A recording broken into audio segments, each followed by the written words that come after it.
जग में घोर अंधेरा भारी,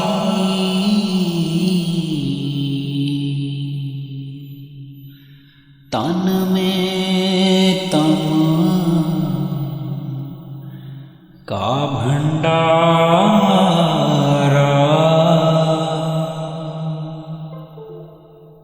आज 19 जनवरी का दिन है और आज बाबा जी का ब्योरा में सत्संग था, जो कि मध्य प्रदेश में है।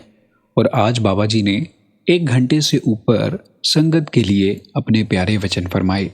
और हम आगे की वीडियो में जानते हैं कि बाबा जी ने इस सत्संग में क्या क्या फरमाया। जिस सत्संग बाबा जी ने स्वामी जी महाराज की वाणी पर फरमाया, वाणी थी, जग में घोर अंधेरा भारी, तन में तम का भंडारा। बाबा जी ने सत्संग की शुरुआत में कहा कि ये स्वामी जी महाराज की वाणी है और आप ये शब्द कहीं पर प्रेम से और कहीं पर चेतावनी के रूप में और कहीं पर हमें समझाने के लिए फरमाते हैं। आप जी फरमाते हैं कि जहाँ पर स्वामी जी महाराज हमें चेतावनी के रूप में ये शब्द इसलिए फरमाते हैं कि देखो, इतना ज्ञान होने के बावजूद हम भ्रमों में फंसे बैठे हैं। आप जी ने फरमाया कि देखो, अगर हम जहाँ पर ज्ञान की बात भी करते हैं तो भी हम बाहरमुखी हो जाते हैं। फिर आप जी ने गुरबाणी की तुक पढ़ते हुए फरमाया कि ज्ञान त्यान तुन जानिए, अकत कहावे सोए, कि जिस ज्ञान से हमें जागृतता आनी है, हमने जिस ज्ञान से उजाले में जाना है, वो ज्ञान हमारे अंतर है, वो धुन है जिसे हमने भजन सिमरन के जरिए पकड़ना है, जिसके साथ मिलकर हमें जागरूकता आनी है, हमने अपने जीवन को सफल बनाना है। फिर आप जी ने फरमाया कि देखो, हमारी आंखें खुली होने के बावजूद हम ठोकरें खाते फिर रहे हैं। आप जी ने फरमाया कि वो मालिक हमारे अंतर है, फिर भी हम उसे ढूंढने की कोशिश बाहर कर रहे हैं। फिर आप जी ने हमें ये समझाने की कोशिश की कि हमारी ये दशा कैसे हो रखी है। आप जी ने इसके लिए एक गुरबाणी की तुक पढ़कर सुनाई कि अंतर अलख ना जाई रखिया, बिच बरता हो में पाई रखिया। आप जी फरमाते हैं कि आत्मा और परमात्मा दोनों इस शरीर के अंतर है, पर हमारी होमे और अहंकार की दीवार के कारण वो हमें दिखाई नहीं दे पाता। फिर आप जी ने गुरबाणी की तुक पढ़ते हुए फरमाया कि सब किश घर में किश बाहर नाही, बाहर ढूंढे सो परम बुलाए, कि सब कुछ हमारे इस शरीर के अंतर है, कुछ भी बाहर नहीं है। अगर हम उस मालिक को बाहर ढूंढने की कोशिश कर रहे हैं तो हम भ्रमों में पड़े हुए हैं। आप जी ने फरमाया कि बार बार जहाँ से ये बेनती की जाती है कि परमार्थ एक पहचान है। आप जी ने फरमाया कि जो मालिक ने हमें बख्शना था वो बख्श दिया है, अब ज़रूरत ये है कि हम करनी कर कर उस चीज़ की पहचान कर सकें। फिर आगे सत्संग में फरमाया गया कि देखो, हर एक चीज़ के 2 पहलू होते हैं। जो दुनिया कहती है कि आंखें खोल कर देखो, पर संत फरमाते हैं कि आंखें बंद कर कर देखो। दुनिया कहती है कि कान खोल कर सुनो, पर संत कहते हैं कि कान बंद कर कर सुनो। और दुनिया कहती है कि जीना सीखो, पर संत फरमाते हैं मरना सीखो। हमें परमार्थ में जाने से पहले इस चीज़ के ऊपर ध्यान देना चाहिए कि हमें संत क्या फरमाते हैं, हमें किस और इशारा दे रहे हैं। आप जी ने फरमाया कि देखो, हमने क्या सत्संगी होकर ये जान लिया कि हमें किस और इशारा किया जा रहा है। आप जी ने फरमाया कि देखो, ये जो बाहर का सत्संग है, ये सिर्फ हमें समझाने के लिए है कि हम अपने अंतर से जुड़ सकें। फिर आप जी ने गुरबाणी की तुक पढ़ते हुए फरमाया, सतसंगत ताको जानिए, जिथे एको नाम बखानिए। आप जी ने फरमाया कि देखो, ये जो बाहर का सत्संग है ना, ये सिर्फ हमें समझाने के लिए है कि हमने अपने अंतर से कैसे जुड़ना है। फिर आप जी ने दर्शनों की बात की। आप जी कहते हैं कि हम तो सोचते हैं कि जब हमने बाहर अपने मुर्शिद को देख लिया तो वो दर्शन हो जाते हैं।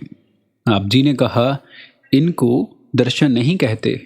दर्शन है कि जब जिज्ञासु अपने मुर्शिद में इतना खो जाए कि उसे बाहर की सुध बुध ना रहे, उस चीज को असल दर्शन कहा जाता है। आप जी ने फरमाया कि देखो अभी तो हम सिर्फ देख रहे हैं, जब हम अपने मुर्शिद के दर्शनों में लवलीन हो गए तब हमारा ध्यान नहीं भटकेगा, हमें हर जगह पर अपना मुर्शिद दिखाई देगा। फिर आप जी ने सेवा के ऊपर वचन फरमाए।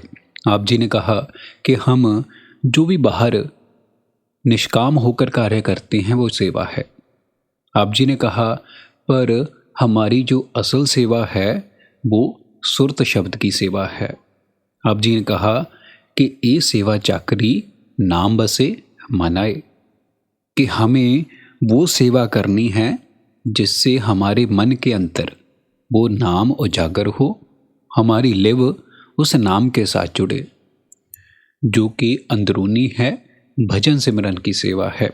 ये जो बाहरी सेवा है जिसके बारे में तो आप जी ने चाकरी कहकर बयान किया है, ये सिर्फ हमारे लिए हैं कि हम अपने भजन सिमरन में माहौल बना सकें। बाहरी सेवा के बिना हमारा माहौल नहीं बनेगा, हम अपने मन को काबू में नहीं ला पाएंगे। जब हम सेवा करते हैं तब हमारा बाहर का माहौल बनता है और हमारे मन में निम्रता आती है, तब हमारा मन झुकना सीखता है, जिससे हमारे भजन सिमरन में मदद मिलती है। फिर आप जी ने ज्ञान के ऊपर वचन फरमाए। आप जी ने कहा कि बाहरी ग्रंथ पोथियों को पढ़कर हम ये सोच लेते हैं कि हमने ज्ञान हासिल कर लिया है। आप जी ने फरमाया कि देखो आज का युग इतना तेज है कि हम एक क्लिक से दुनिया का ज्ञान इकट्ठा कर सकते हैं। क्या इस ज्ञान से हमें ये लग रहा है कि हमने मुक्ति हासिल कर ली है? इतना ज्ञान होने के बावजूद भी हमें कुछ हासिल नहीं हुआ। और बाबा जी ने आगे फरमाया कि देखो जब तक हमारी लिव अंतर से नहीं जुड़ती, हमें अंतर से ज्ञान हासिल नहीं होता, तब तक हमारी बात नहीं बनने वाली। आप जी ने गुरबाणी की तुक पढ़ते हुए फरमाया, ज्ञान ध्यान तो न जानिए अकथ कहवे सोए, कि असल ज्ञान वो धुन है जो जुगों जुगों से चलती आ रही है।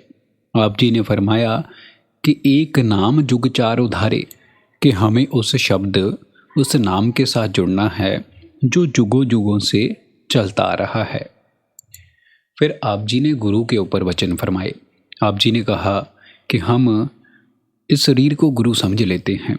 आप जी ने फरमाया कि देखो ना तो इस शरीर में ताकत है गुरु बनने की और ना ही इस शरीर में ताकत है शिष्य बनने की। फिर आप जी ने गुरबाणी की एक तुक पढ़ते हुए फरमाया कि शब्द गुरु सुरत तोंचेला, असल में गुरु बनने की ताकत उस शब्द में है। हमारा असल गुरु वो शब्द है और शिष्य बनने की ताकत सुरत में है। इस शरीर का संबंध सिर्फ शमशान घाट तक है, इससे आगे जी नहीं जा पाएगा। और आगे फरमाया कि इस वक्त हम शरीरक दायरे में है और शरीर को शरीर ही समझाएगा, इसीलिए हमें बाहरी गुरु की जरूरत पड़ती है। फिर आप जी ने गुरबाणी की तुक पढ़ते हुए फरमाया कि इस देही में नाम निदान है, पाइये गुर के हेता पार।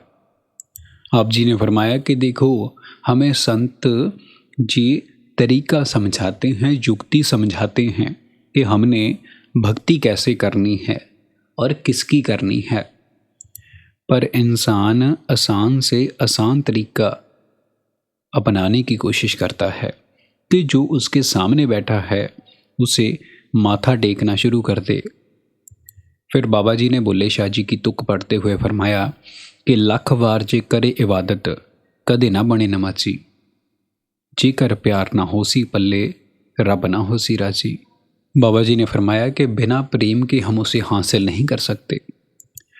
और इसी के साथ ही हमारी आज की ये वीडियो समाप्त होती है।